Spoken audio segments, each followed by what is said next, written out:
Hello students, welcome to Ignite Academy Golaghat online tutorial classes, and today we are going to discuss a very important chapter of class 9 which is the fundamental unit of life. Aru Ohomiyat hetuke ami ki buli kau jibor maulik ekok. For the help of both the English and Assamese medium students, we are going to discuss the topics in English medium also and also in Assamese medium. আমি অসমীয়া আৰু ইংৰাজী মাধ্যমৰ ছাত্ৰ-ছাত্ৰীৰ সকলো ধৰণৰ ছাত্ৰ-ছাত্ৰীৰ সুবিধাৰ্থে ইংৰাজী আৰু অসমীয়া দুইটা মাধ্যমতে ডিসকাস কৰিম গতিকে তোমালোকৰ যদি কিবা ডাউট থাকে আমাক কমেন্ট কৰি জনাব পাৰা আৰু তোমালোকক যদি ষ্টাডি মেটেৰিয়েলছৰ প্ৰয়োজন হয় তেনেহলে আমাক কন্টাক্ট কৰিবা WhatsApp নম্বৰৰ লিংক তলত দিয়া আছে এতিয়া আমি আহো চেপ্টাৰটোলৈ আমি ইয়াৰ আগৰ ভিডিও বিলাকত গম পাইছিলো যে জীৱৰ মৌলিক একক কি বা what is the fundamental unit of life fundamental unit of life বুলি কলে আমি কি বুজো কোষৰ কথা বুজো অৰ্থাৎ it is the cell যেনেকৈ এখন ওয়ালৰ এটা ব্ৰিক কি হয় fundamental unit of that wall আৰু তেনেকৈ আমাৰ বডি এটাৰ কোনো এটা লিভিং অৰ্গানিজমৰে এটা fundamental unit বুলি কলে আমি কি বুজিম যে কোষটোৰ কথা বুজিম গতিকে আমি কোষটো কিহেৰে গঠিত আৰু কোষনো কি বস্তু কেনেকৈ ডিসকভাৰ হৈছিল সেল থিওৰি এই কথাখিনি আমি আগৰ ভিডিও বিলাকত ডিসকাস কৰিলো আজি আমি চাম হে কোষবিলাক কিহেৰে গঠিত বুলি যে মই কৈছিলো সেল অৰ্গানেলছ বিলাকৰ কথা হে সেলৰ বিভিন্ন অৰ্গানেলছ বিলাক অৰ্থাৎ কোষ অংগাণু বিলাকৰ কথা আমি ডিসকাস কৰিম মেইনলি কি পাৰ্টেৰে আমাৰ সেলটো গঠিত প্ৰথমতে আমি চাও প্লাজমা মেমব্ৰেন বা কোষাবৰণ তোমালোকে এটা বস্তু ইমাজিন কৰা আমাৰ ঘৰ এটা ৰুমৰ ভিতৰত বিভিন্ন ধৰণৰ বস্তু থাকে এতিয়া যদি আমি ঘৰটোৰ এই ৰুমটোৰ যদি বেৰ কেখন আতৰাই দিও তেতিয়া কি হ'ব আমাৰ ফাৰ্নিচাৰ কাপবৰ্ড এবিলাক কি হ'ব এক্সপোজ হৈ থাকিব বাহিৰৰ পৰিবেশৰ লগত কেনেকুৱা দেখিব বস্তুটো যদি সেই বেৰ কেখন নাথাকে তেতিয়া হলে সেই বস্তুবিলাক প্ৰটেক্টেড হৈ থাকিব জানো বা যদি সেই চাটখন নাথাকে তেতিয়া কি হ'ব বৰষুণ দিলে এখন পানী পৰিব বা বাহিৰৰ পৰিবেশৰ পৰা হি প্ৰটেক্টেড হৈ নাথাকিব আমাৰ ৰুম এটা কেতিয়াও আমি without the walls we cannot imagine a room ঠিক তেনেকৈ আমাৰ যেটো কোষ থাকে সেই কোষটোৰ চাৰিওফালেও এখন কি থাকে আবৰণ থাকে যাতে বিভিন্ন ধৰণৰ কোষ অংগাণুবিলাক সুৰক্ষিত হৈ থাকিব পাৰে অৰ্থাৎ there is a cell membrane in the cell which actually protects the different cell organelles গতিকে আমি ডিসকাস কৰি থকা বস্তুটো হৈছে প্লাজমা মেমব্ৰেনক আমি আৰু এটা নামেৰে ক'ব পাৰো যাৰ নাম হৈছে সেল মেমব্ৰেন আমি তাক সেল মেমব্ৰেন বুলিও ক'ব পাৰো নেক্সট এটা পইণ্ট হৈছে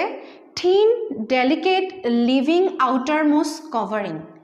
হেতু কি বুজাইছে thin মানে কোষাবৰণখন মই যেনেকৈ কৈছিলো ঘৰ এটাৰ বেৰ থাকে সেই বেৰখনৰ নিচিনা মস্ত এটা আবৰণ নহয় এটা ঠিক বা বহুত ডাঠ এটা লেয়াৰ নহয় হে লেয়াৰটো কেনেকুৱা বহুত thin পাতল বুলি কৈছে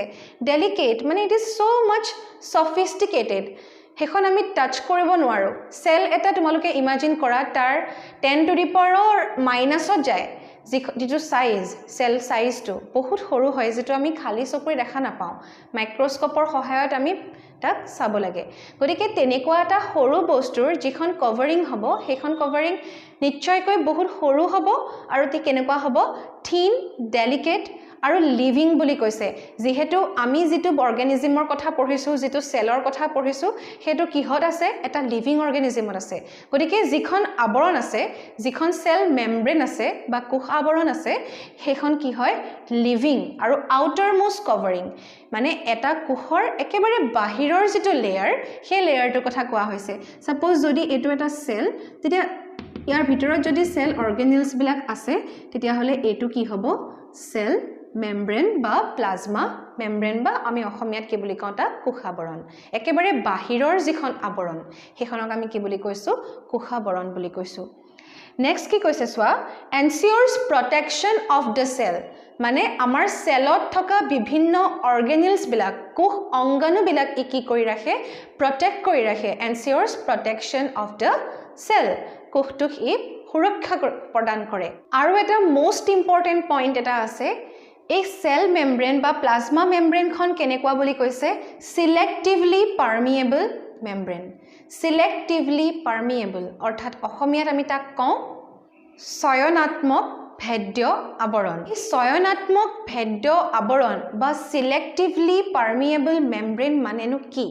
What do you mean by selectively permeable membrane? Do you have any idea? কিবা তোমালোকে আগতে পাইছা জানো ইয়াৰ বিষয়ে Most probably তোমালোকে যেতিয়া soilৰ কথা পঢ়িছিলা তেতিয়া এই permeable wordটো পাইছা তোমালোকে ক্লাস 7 বা 8 ত যেতিয়া soilৰ কথা পঢ়িছা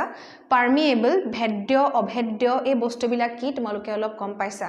কিন্তু selectively permeable membrane বুলি ক'লে আমি এক্স্যাক্টলি কি বুজি পাওঁ আমি হেতু বুজিব লাগিব কাৰণ তোমালোকক এই কনসেপ্টটো ইয়াতেই নহয় বিভিন্ন ধৰণৰ কনসেপ্ট ইয়াৰ লগত জড়িত হৈ আছে ফৰ এক্সাম্পল ডিফিউজন অসমোসিস মানে তোমাৰ ব্যাপন আকৃতি ইত্যাদি ধৰণৰ প্ৰক্ৰিয়াবিলাক ইয়াতে কি হৈ আছে জড়িত হৈ আছে গতিকে আমি এই কথাখিনি ভালদৰে জানিব লাগিব সায়েন্সৰ ই এটা গুৰুত্বপূৰ্ণ কনসেপ্ট হেকাৰণে আমি ইয়াত বুজি লম যে what do you mean by selectively permeable what do you mean by fully permeable বুলি ক'লে আমি কি বুজো আৰু selectively permeable বুলি ক'লে আমি কি বুজো তোমালোকে এটা বস্তু জাস্ট বুজি লোৱা প্ৰথমতে যে permeable মানে হৈছে যে পাস হ'ব দিয়ে to which allows to pass some objects কিবা কিবি বস্তু কি কৰিব দিয়ে পাৰ হৈ যাবলৈ দিয়ে selectively permeable মানে হৈছে it allows some particular substance to pass মানে hey যিখন মেমব্ৰেন আছে it does not allow everything and anything to pass সকলো বস্তু হি পাৰ হৈ যাবলৈ নিদিয়ে কিন্তু কিছুমান সিলেক্টিভ মানে সিলেকশন কৰি লোৱা বিচাৰি লোৱা কিছুমান দৰকাৰী বস্তুকহে কি হ'ব দিয়ে পাৰ হৈ যাবলৈ দিয়ে হে তেনেকুৱা মেমব্ৰেন বিলাক আমি কি বুলি কওঁ সিলেক্টিভলি পাৰমিয়েবল বুলি কওঁ বা তুমি ভাবিব পৰা বিভিন্ন ধৰণৰ ফাংচন এৱাৰ্ড শোজ বিলাক পাতে তাত আমাক কি লাগিব এটা পাস লাগিব টিকেট লাগিব without the ticket we cannot enter the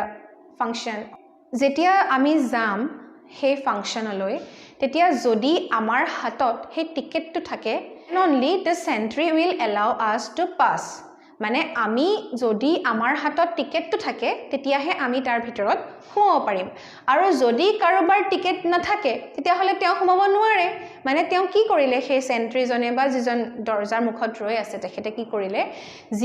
যিবিলাকৰ হাতত পাস আছে তেওঁলোকক সোমাবলৈ দিলে মানে সিলেক্টিভলি যিখিনি মানুহৰ পাস আছে সেইখিনিয়ে সোমাব পাৰিলে কিন্তু বাকিখিনি সোমাব নোৱাৰিলে that case happens in case of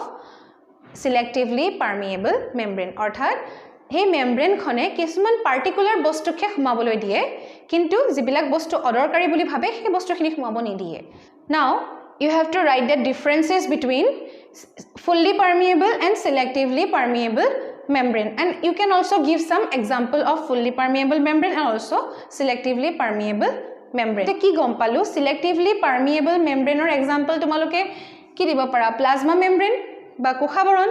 আৰু fully permeable membrane বুলি ক'লে আমি কি দিব পাৰো কোষবেৰ উদ্ভিদৰ ক্ষেত্ৰত যে থাকে সেল ওয়াল হেতু হ'ব fully permeable মই পিছত আহিম সেল ওয়ালৰ বিষয়ে কিন্তু এটা জাস্ট সিম্পলি তোমালোকে জানি লোৱা what do you mean by fully permeable and what do you mean by selectively permeable and you have to answer me what is the difference between the two of them